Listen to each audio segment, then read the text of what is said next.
আসসালামু আলাইকুম। Video online job YouTube চ্যানেলের পক্ষ থেকে সবাইকে আন্তরিক শুভেচ্ছা ও অভিনন্দন। শুরুতেই আজকের আয়োজনে যা থাকছেন: সৌদি আরবে ৬২ বাংলাদেশির হাজির মৃত্যু,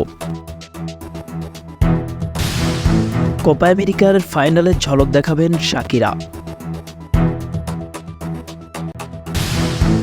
সৌদি আরবে মাদকের বড় চালান সহ ৭ বাংলাদেশি আটক, তীব্র দাবদাহ পড়ছে ওমান, কুয়েত প্রবাসীদের জন্য সুখবর, বাড়ছে আয়ের সূচক। কুয়েতের গৃহকর্মীদের ২০ নম্বর ভিসা অর্থাৎ খাদেম ভিসা পরিবর্তন করে ১৮ নম্বর ভিসা সন বেসরকারি খাত ভিসা করার সুযোগ দেবে দেশটির সরকার। কুয়েতের প্রথম উপপ্রধানমন্ত্রী, প্রতিরক্ষা ও স্বরাষ্ট্রমন্ত্রী এবং সরকারি জনশক্তি বিভাগের চেয়ারম্যান শেখ ফাহাদ ইউসুফ সৌদ আল সাবার বরাত দিয়ে এ তথ্য জানিয়েছেন স্থানীয় গণমাধ্যম। আগামী ১৪ জুলাই থেকে ১২ সেপ্টেম্বর পর্যন্ত যারা কুয়েতের নাগরিকদের বাড়িতে ড্রাইভার, বাবুর্চি, দারোয়ানের কাজ করেন তারা ২০ নম্বর খাদেম আকামা থেকে ১৮ নম্বর সন আকামা অর্থাৎ প্রাইভেট সেক্টর ভিসা পরিবর্তনের সুযোগ গ্রহণ করতে পারবেন।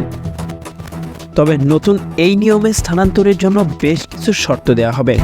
শর্ত হিসাবে বলা হয়েছে, ভিসা পরিবর্তনের জন্য অবশ্যই নিয়োগকর্তারা কফিলের অনুমোদন লাগবে। গৃহকর্মীদের নিয়োগদাতার সঙ্গে ন্যূনতম ১ বছরই কাজ করতে হবে। এছাড়া ভিসা পরিবর্তন করতে হলে ৫০ কুয়েতি দিনার ফি পরিশোধ করতে হবে। প্রতি বছর বাড়তি আয় আরও ১০ দিনার করে ফি দিতে হবে। এর আগে শেখ ফাহাদ আল ইউসুফ আল সাবা এক বৈঠকে বেসরকারি খাতে ভিসা চাই গৃহকর্মী ভিসা স্থানান্তরের ওপর নিষেধাজ্ঞা অস্থায়ীভাবে তুলে দেওয়ার জন্য একটি খসড়া আইন প্রস্তুত করতে জনশক্তি কর্তৃপক্ষকে দায়িত্ব দেন। ওই বৈঠকে শ্রম অভিবাসন খাতকে গতিশীল ও সুসংহত করার লক্ষ্যে বৈদেশিক কর্মসংস্থান নীতি নিয়ে আলোচনা হয়। কুয়েতে বিভিন্ন সেক্টরে কর্মরত প্রায় ৩ লক্ষেরও মতো প্রবাসী বাংলাদেশি আছেন, যাদের একটি বড় অংশ হল গৃহকর্মী।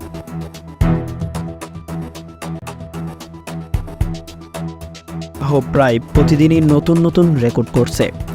দেশটির আবহাওয়া অফিস জানিয়েছে, সুর, হামরা আর দূরসহ কয়েকটি অঞ্চলে প্রায় ৫০ ডিগ্রি পর্যন্ত পৌঁছেছে তাপমাত্রা। এই অবস্থায় সব থেকে বেশি স্বাস্থ্য ঝুঁকিতে রয়েছেন ভিন্ন দেশের আবহাওয়া বেড়ে ওঠা প্রবাসী বাসিন্দারা। কাজের তাগিদে দেশটিতে প্রায় ২০ লক্ষ প্রবাসী বসবাস করেছেন, যার মধ্যে বেশিরভাগই বাংলাদেশি। অসহনীয় তাপমাত্রায় অভ্যস্ত না থাকার অনেকে স্বাস্থ্যগত জটিলতায় ভুগছেন। এদিকে প্রয়োজন ছাড়া ঘরের বাহিরে বের না হওয়ার পরামর্শ দিয়েছেন আবহাওয়াবিদরা।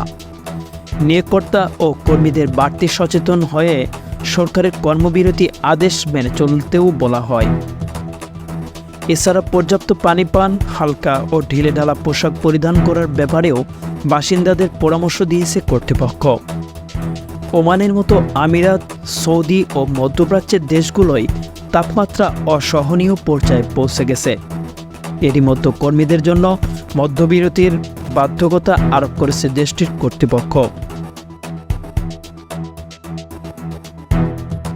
সৌদি আরবের জেদ্দা ও জিদানে মাদক বিরোধী অভিযান চালিয়ে ১২ বিদেশি ও ২ জন সৌদি নাগরিককে গ্রেপ্তার করা হয়েছে।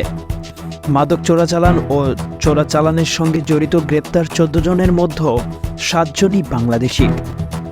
রবিবার ৭ই জুলাই এক প্রতিবেদনে এ তথ্য জানিয়েছেন দেশটির সংবাদ মাধ্যম গালফ নিউজ। সৌদি আরবের মাদকদ্রব্য নিয়ন্ত্রণ অধিদপ্তর জানিয়েছে, ৩.৩ কেজি উচ্চ আসক্তি সৃষ্টিকারী উদ্দীপক মেথামফেটামিন, ১২,৪৩২টি অ্যাম্ফিটামিন ট্যাবলেট সহ তাদের গ্রেপ্তার করে দেশটির পুলিশ। গ্রেপ্তারকৃতদের রাজধানী থেকে এই ৭ বাংলাদেশিকেই গ্রেপ্তার করা হয়। এছাড়া অ্যাম্ফিটামিনের ৩১,০০০ ট্যাবলেট চোরাচালানের দায়ে মাদকদ্রব্য নিয়ন্ত্রণ অধিদপ্তরের কর্মকর্তারা দেশটির বন্দর নগরী জেদ্দায় ২ সিরীয় নাগরিক এবং একজন সৌদি নাগরিককে গ্রেপ্তার করে।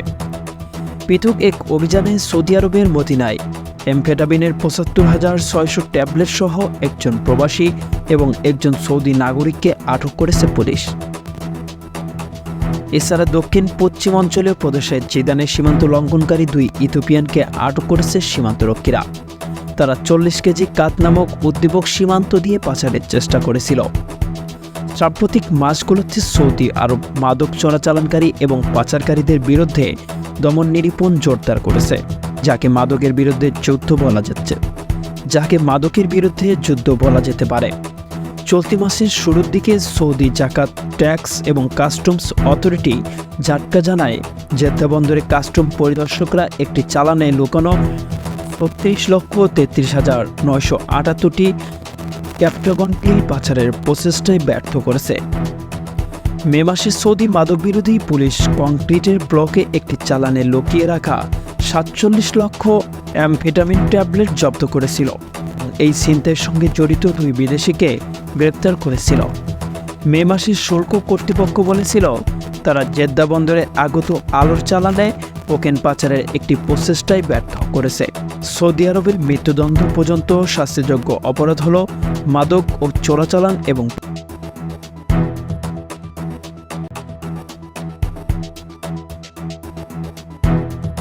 ফুটবল খেলার সঙ্গে ঝলমল করে নাম জড়িয়ে থাকে পপ তারকা শাকিরার। 2010 সালে বিশ্বকাপ ফুটবলের থিম সং ওয়াকা ওয়াকা গেয়ে তুমুল জনপ্রিয়তা পান তিনি। এবার কোপা আমেরিকার শেষ ঝলকে দেখা মিলবে তার। কলম্বিয়ান গায়িকা আগামী 15 জুলাই কোপা আমেরিকার ফাইনাল ম্যাচের মঞ্চ মাতাবেন। বিষয়টি নিশ্চিত করেছে ল্যাটিন আমেরিকার ফুটবল মহাদেশীয় নিয়ন্ত্রক সংস্থা কনমেবল।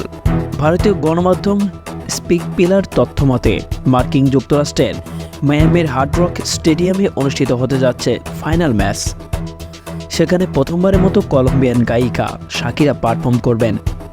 স্থানীয় সময় রাত 8টায় নির্ধারিত ম্যাচের হাফ টাইমে তিনি গাইবেন, যেখানে প্রায় 54,000 লক্ষ মানুষ উপস্থিত থাকবেন। কোপা আমেরিকার সেমিফাইনালে কানাডাকে হারিয়ে ফাইনালে আর্জেন্টিনা, কলম্বিয়া আর উরুগুয়ের মাঝে আজকে উরুগুয়েকে হারিয়ে ফাইনালের কলম্বিয়া।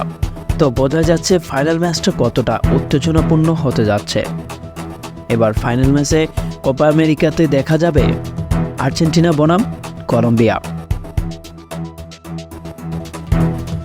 চলতি বছরে পবিত্র হজ পালন করতে সৌদি আরবে গিয়ে 62 বাংলাদেশের মৃত্যু হয়েছে।